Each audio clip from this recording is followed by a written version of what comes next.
Ya, Anda masih menyaksikan Apa Kabar Indonesia Malam. Pemirsa, kita akan kembali melihat bagaimana kondisi di Timur Tengah, khususnya Mas Satrawi, dengan adanya adu gertak antara Iran dan juga Israel.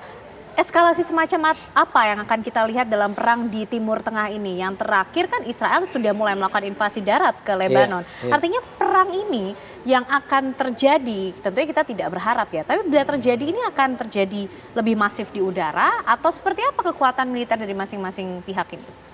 Ya, sebenarnya tadi dari yang disampaikan oleh Pak Sulaiman Ponto dan Pak Reza itu sudah memberikan clue-clue penting tentang eskalasi ke depan, terutama berkaitan dengan kemungkinan perang nuklir yang tadi kalau dari Pak Ponto itu catatannya adalah satu, yaitu bahwa kalau ini dirasakan oleh Israel sebagai momen-momen terakhir atau merasa terdesak gitu.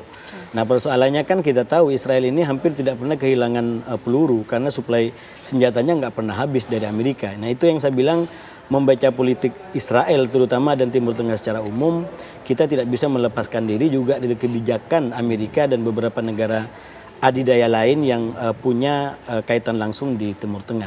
Dan satu lagi menurut saya kalau mau dibaca kemungkinan perang nuklirnya adalah kepemimpinan gaya Netanyahu yang memang ini tipikal pemimpin yang bahasa singkatnya adalah keras.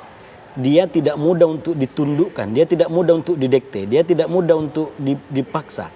Dia punya karakter. Nah, ini yang menurut saya juga bisa memungkinkan ke arah sana. Walaupun lagi-lagi cara bacanya nggak bisa langsung tunggal aja, karena Israel sekarang kita lihat krisis di elitnya, perbedaan di elitnya itu juga luar biasa gitu. Jadi masih banyak menurut saya fakta-fakta kecil yang harus kita baca untuk sebuah sampai pada kesimpulan tentang masa depan perang ini. Kalau temanya perang nuklir, saya kok lebih menduga akan lebih cepat itu terjadi dalam konteks perang Rusia-Ukraina. Karena memang beberapa macam indikatornya bahkan statementnya sudah mengarah ke sana gitu, dan totalitas perangnya sebenarnya kan lebih dahsyat di situ karena Barat luar biasa, Eropa luar biasa, Rusia juga luar biasa. Jadi kalau ini pembahasannya tentang kemungkinan perang nuklir itu mungkin malah lebih senja di sana, lebih cepat di sana daripada yang terjadi di Timur Tengah. Apalagi kalau kita baca sekali lagi ini fakta-fakta kecil yang kita temukan. Misalkan sekarang ini memang sudah terjadi peningkatan perang yang luar biasa, tapi saya menyebutnya ini masih dalam konteks negara-negara yang kita sebut sebagai poros perlawanan. Dan kita harus buka view tentang politik Timur Tengah itu bukan hanya poros perlawanan. Poros perlawanan katakanlah dimulai dari Hamas, Hizbullah dan sampai di Iran. Nah, di luar itu yang lebih banyak justru yang kita sebut sebagai poros perundingan di dalam mencapai kemerdekaan Palestina. Itu ada Mesir, ada Yordania, ada negara-negara Arab Teluk dan Arab-Arab yang lain. Nah, membaca masa depan perang lebih besar mau tidak mau harus membaca negara-negara itu. Yang menurut saya sampai sekarang mereka masih terlibat dalam kapasitas sebagai mediator justru.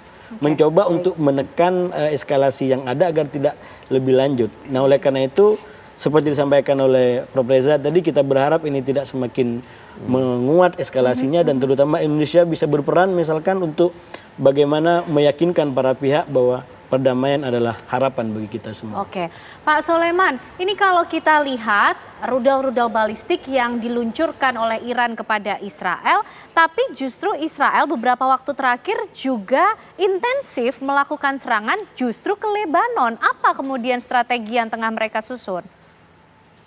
Ya, karena memang dari awal kan yang dianggap betul-betul mengganggu ke Israel kan dari Lebanon. Kalau Iran ini kan Iran hanya membantu. Jadi ya dia cari dulu mana yang mengganggu paling awal ini Lebanon. Di situ dia menganggap lawan-lawannya kan yang dicarikan Hamas sebenarnya kan. Karena dia cari Hamas, yang lain ikut jadi korban. Nah, Iran bilang jangan kamu kemana-mana. Karena diserang Iran ya dia balas. Akhirnya jadilah balas membalas sekarang ini. Tapi kelihatannya juga dia masih tetap teguh pada tujuan mencari kemana Hamas ini berlindung. Di samping dia membalas kalau ada yang menyerang. Nah, tinggal ini serangan Iran kan ini kelihatannya betul-betul besar. Nah, kita lihat aja seberapa banyak dia akan membalas atau masih punya enggak peluru-peluru sedang kecil yang untuk membalas ini. Tapi kalau takutnya yang sudah habis itu tadi. Oke. Karena betul Bapak tadi bilang bahwa Pak Netanyahu ini orang yang keras ini. Dia betul-betul susah diatur itu. Dia punya perkiraan sendiri. Nah, apalagi kalau dia ditambah dengan politik dalam negeri Israel yang sedang mencari pemimpin, dia juga ingin mendapatkan dukungan untuk menjadi pemimpin. Proud. Israel kan itu. Ya. Dengan proudnya itu dia akan berbuat apapun itu, gitu ya menurut saya. Oke, Pak Soleman, kembali mungkin bisa digambarkan Pak, kekuatan militer yang akan digunakan Israel ketika kemudian melancarkan serangan balasan atas apa yang sudah dilakukan oleh Iran ini seperti apa? Dia akan menggunakan kekuatan militernya terlebih dahulu untuk menyerang terus di Lebanon atau justru mengubah fokusnya yang utama Iran? Nah, kita lihat dulu dalam hari-hari terakhir ini kemana? Apakah Iran ini masih menyerang terus atau tidak? Kalau Iran menyerang terus, dia akan berbelok ke sana. Tapi kalau dia berhenti, Iran berhenti, ini berhenti, ya sudah, dia akan ngejar terus kemana ini Hamas. Karena sasarannya dari awal itu mencari Hamas. Nanti kalau itu sudah anggap tenang, nah baru dia akan berhenti. Sehingga kita tinggal lihat aja bagaimana ini hasil pembalasannya ke Iran akan dibalas, Iran akan membalas lagi, atau tidak, atau hanya sekedar seperti judul gertak-gertakan aja ini. Karena Iran ini kan menyerang Israel supaya Israel berhenti menyerang ke Lebanon dan ke Palestina. Ya. Tapi Israel punya niat, saya harus menghabiskan Hamas kemanapun dia pergi. Nah, ini yang menjadi rame di sana ini. Itu. Oke, baik. Pak Reza, kalau melihat bagaimana sikap dari Benyamin Netanyahu, ini akan menjadi gertak-gertak saja atau betul-betul ini hampir pasti bisa dilakukan? Yang tahu itu hanya Benyamin Netanyahu seorang. Karena beliau benar-benar menjadikan perang ini sebagai indikator keberhasilan beliau sebagai pemimpin Israel. Oke. Misalnya dengan semakin keras dia bertindak, walaupun nggak sampai nyerang nuklir Iran, itu akan meningkatkan kredibilitas dia sampai dia nanti menunggu hasil pilpres di Amerika Serikat. Karena dia sangat berharap itu Donald Trump yang menang. Karena Donald Trump akan secara tidak tanggung-tanggung mendukung Israel kan. Tapi bagaimanapun untuk jeda sampai November nanti, Israel tentunya kan harus menyiapkan barikade kan. Bagaimana cara saya pendahuluan untuk menang gitu.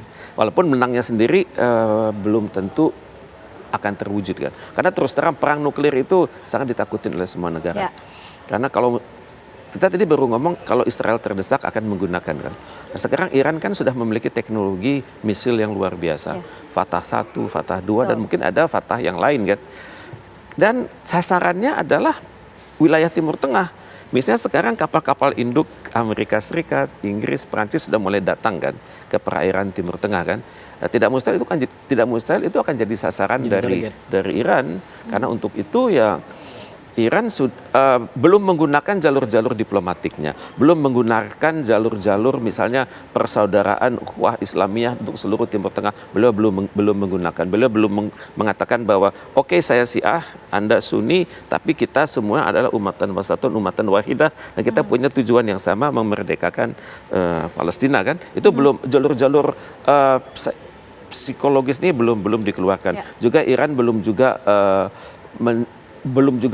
mempengaruhi masyarakat Uni Eropa untuk menentang lewat demonstrasi yang sistematis. Belum dilakukan itu.